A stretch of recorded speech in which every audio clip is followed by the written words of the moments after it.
Hey, thank you so much for watching, listening today. I'm totally stoked to introduce to you a new friend that I just met. Her name is Amy Carroll. So Amy, thank you for hanging out. Thank you for having me. This is fun today. Totally good to have you here. And not everybody in our audience is kind of familiar with you. So can you give us like a little bit of a biography, some background? Absolutely. So I am probably here because I'm part of Proverbs 31 Ministries, which is a ministry for women that's located near Charlotte, North Carolina. And your listeners might have picked up on my accent. I've got the Southern girl thing going on. And I am a wife of over 30 years and a mom to 2 adult sons. And so life is quieter with the empty nest at our house. Mm-hmm. We're kind of loving it, but man, do we light up when those boys reach out. So, yeah. Grandkids? No grandkids? Not yet.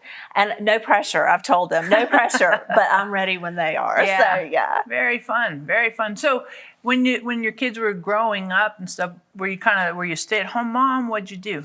I always worked part-time. Mm-hmm. So my background is education, and I was an elementary school teacher until they were born. And then once they were born, I did adult education for about 9 years, which I absolutely loved. And then I would trade at the back door in the mornings with my husband as he went off to be a band director at a high school. So yeah. Adult education, what did you teach in that context? I primarily did GED, and I had students that were non-readers all the way to people that had dropped out of high school and were going back to get that certification. So I absolutely loved it. It was a treat to work with those folks. Yeah, 9 years. So I did that. Yeah. That's a long time. It was interesting. I worked in a mill situation. So the mill had partnered with the community college, and I taught from 6 o'clock to 8 o'clock in the morning. And I was like, well, who does that? But people would come in from third shift and from first shift, and the mill actually paid for their time in class. So it was really an inspiring setting to be part of. And I got some adult time and time with adults before I went home to be with the little kids, and loved both of them. Yeah. So what would you say when in that season, how did you kind of try to balance and juggle doing that 6 a.m. to 9 a.m., like that's kind of early, and then kids and wife? How did you try to kind of navigate and balance all that? Well, I don't know that any of us do it really well, do we? No, I mean, it's hard. It's hard.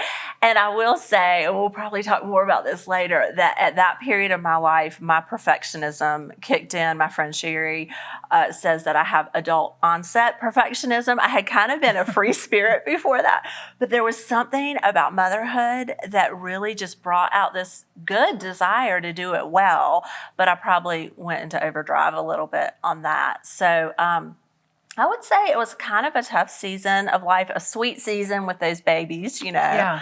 But it was a little bit of a tough season of life because I was so hard on myself. So, And you expected a whole bunch, right? Yes, my poor first child, the experiment. I know, right?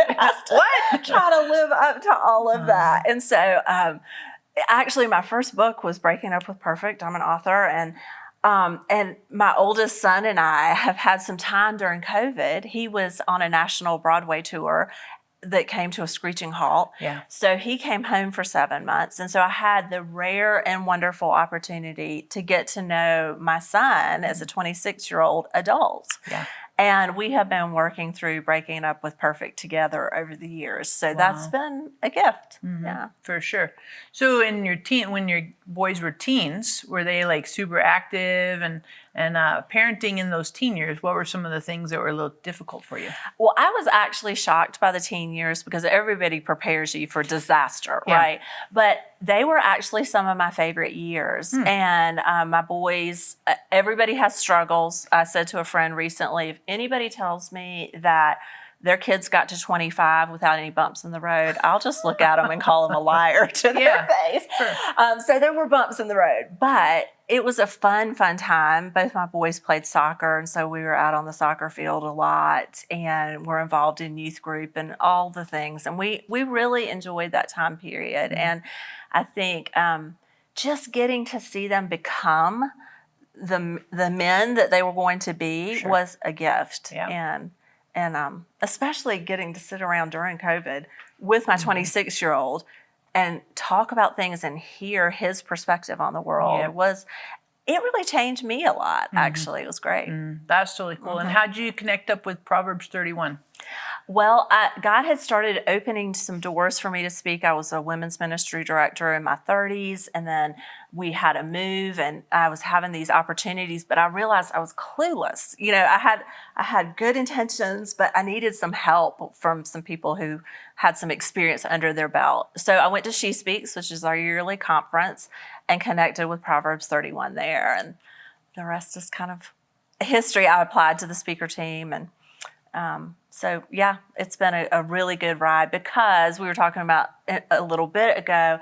It's a group of women that really supports each other. Yeah. Yeah. Which is rare. It A lot of is. times there's competition. Yes. Yeah. That's cool, though. That's Yeah. cool. So, what is something that you do? This is kind of a left field question.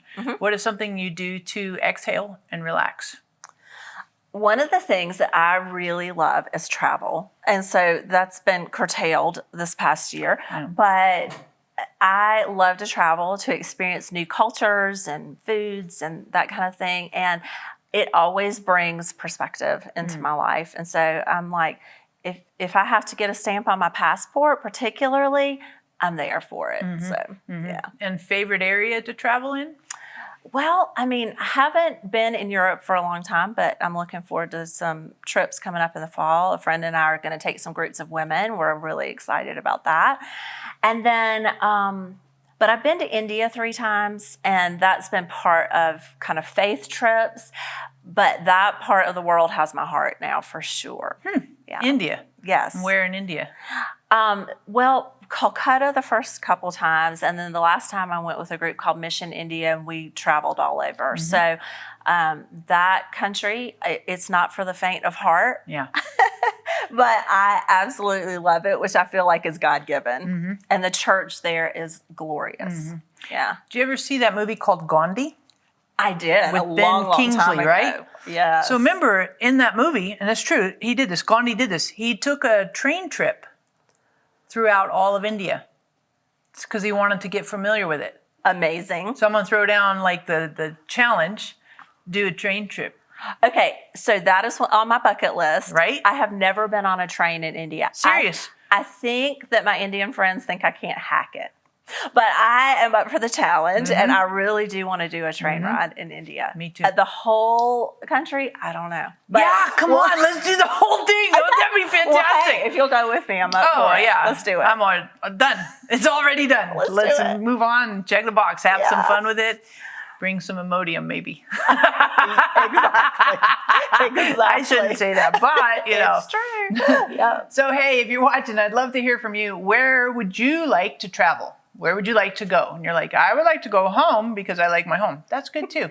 But where's something cool, someplace cool that you would like to travel? So thank you for subscribing. Make sure you hit the notification bell right there. Keep you posted on new content. And here's your magnificent joke, tongue in cheek. Did you know Bigfoot is sometimes confused with Sasquatch, yet he never complains? Yeti, right? I know, that was really, really great. Okay, next week will be a lot better.